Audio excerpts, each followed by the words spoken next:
HSC পরীক্ষা চলছে এবং গত ৩-৪ দিন ধরে আবহাওয়ার যে অবস্থা ছিল, বৃষ্টি এবং পুরো শহর, শুধু তো ঢাকা না, ঢাকা চট্টগ্রাম সহ বড় বড় যে শহরগুলো, সে শহরগুলো পানির নিচে তলিয়ে গিয়েছিল। আমাদের শিক্ষার্থীরা অনুরোধ করেছিল পরীক্ষাটি একটু পেছানোর জন্য, কিন্তু এই সিদ্ধান্ত নেওয়া হয় নাই এবং যে কারণে আজকে আন্দোলন হচ্ছে, ঢাকায় আন্দোলন হচ্ছে। আমি মাননীয় মন্ত্রীর কাছে প্রশ্ন রাখছি, এইচএসসির মতো একটি অত্যন্ত গুরুত্বপূর্ণ পরীক্ষা যেটার উপর নির্ভর করে আগামীতে একটা ছেলে বা মেয়ের ভবিষ্যৎ কোন দিকে যাবে, সেরকম একটা পরীক্ষা, ফিজিক্সের মতো কি বলবো, one of the most important subjects যেটা সায়েন্সের জন্য, মাননীয় মন্ত্রীকে দয়া করে বলবেন যে কি সমস্যা ছিল পরীক্ষাটি কিছুদিনের, 2 দিনের জন্য বা 1 দিনের জন্য পিছিয়ে দেওয়ার। ধন্যবাদ মাননীয় স্পিকার। ধন্যবাদ মাননীয় সদস্য। মাননীয় শিক্ষামন্ত্রী। মাননীয় স্পিকার, আপনার মাধ্যমে মাননীয় সংসদ সদস্যকে অশেষ ধন্যবাদ। পরীক্ষা আমরা নিয়ে থাকি সারা বাংলাদেশে। এসএসসি পরীক্ষায় প্রায় 2700 সেন্টার রয়েছে এবং 64টি জেলায় এই 2700 সেন্টার একত্রে পরীক্ষা শুরু হয়। ইতিমধ্যে আপনারা শুনেছেন যে চট্টগ্রামে যখন এই ফ্লাড হলো, তখন আমরা একে একে প্রথম রাঙ্গামাটি, বান্দরবন, পরে আমরা খাগড়াছড়ি এবং এরপরে আমরা চট্টগ্রাম পুরা বোর্ডের পরীক্ষা আমরা বন্ধ করে দিয়েছি। আমরা লক্ষ্য করেছিলাম বৃষ্টি হচ্ছিল এবং আমরা মনিটরিং করছিলাম। সেই সাথে মনিটরিংয়ের সময় আমরা 64টি জেলার এসপি এবং 8টি বিভাগীয় কমিশনার এবং প্রত্যেকটি বোর্ডের চেয়ারম্যান, ইউনো সকলের সাথে আমরা কথা বলেছি এবং ওয়েদারম্যান, আমরা ব্রডকাস্টিংয়ের জন্য তাদের সাথে কথা বলেছি। তারা বলল যে বৃষ্টি হবে না, সেই কথাটি তারা বলেছে।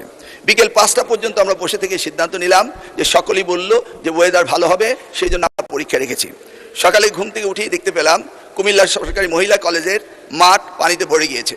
সাথে সাথে আমরা মেয়র সাহেবকে, ফায়ার ডিপার্টমেন্টকে, পুলিশকে, ডিসিকে বললাম যে এই পরীক্ষা কেন্দ্রে স্থানান্তরিত করার জন্য। তারা তখন সকলকে নৌকায় করে ওই স্কুলের 5তলা ভবন সেখানে নিয়ে পরীক্ষা তারা নিয়েছে। আমরা সেটা দেখেছি তাদের দুর্ভোগ। তাছাড়া সারা বাংলাদেশে আমরা ডিসিদের সাথে কথা বলেছি এবং ইউনিয়নদের সাথে, তারা বলেছে যে কোথাও পরীক্ষা কোনো রকম দুর্যোগ ঘটেনি, একটি শুধু কুমিল্লা মহিলা কলেজে ঘটেছে। এবং সেই সাথে ফিজিক্সের প্রশ্ন 6 এবং 7, এই 2টি প্রশ্ন ভুল হয়েছে। মাননীয় স্পিকার, আমরা দায়িত্ব পেয়েছি মাত্র 4 মাস। কোশ্চেন মডারেটর, আগে কোশ্চেন মডারেটর কোশ্চেন করেছিল। আপনি জানেন যে কোশ্চেন মডারেট করতে হলে এই প্রক্রিয়াটি 2 বছর আগে থেকে শুরু করতে হয়। আমরা এসে কোনো কোশ্চেন তৈরি করতে পারিনি। বিগত গভর্নমেন্টের যে মডারেটর ছিল তারাই কোশ্চেন করেছে। তবুও আমরা তাৎক্ষণিকভাবে ঘোষণা দিয়েছি যে ফিজিক্সের 6 এবং 7 2টি কোশ্চেন ভুল হয়েছে, সেটাকে আমরা ফুল ক্রেডিট দিয়ে দেবো, সেটা আমরা বলেছি। এবং পরীক্ষা যথাযথ হচ্ছে কিনা সেইভাবে সাহায্য সহযোগিতা করার জন্য আমরা সকলকে প্রস্তুত রেখেছিলাম।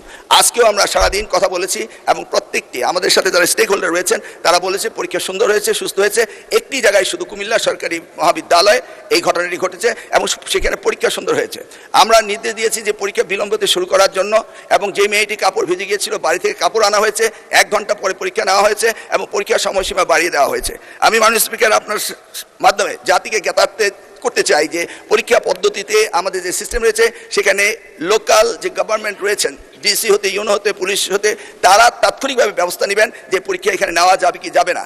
যদি তারা মনে করেন দুর্যোগ, তারা পরীক্ষা বন্ধও করতে পারেন। আমরা বারবার কথা বলেছে না স্যার, আমরা ঠিক মতোই নিচ্ছি এবং আপনারা দেখতে পেয়েছেন যে বৃষ্টির পানি কোথায় কোথায় ছিল সেগুলো আমরা সকলেই লক্ষ্য করেছি। কোমলমতি সন্তানদের জন্য আমাদেরও মায়া রয়েছে মাননীয় স্পিকার, সেই জন্য আমরা সবসময় মনিটরিং করি।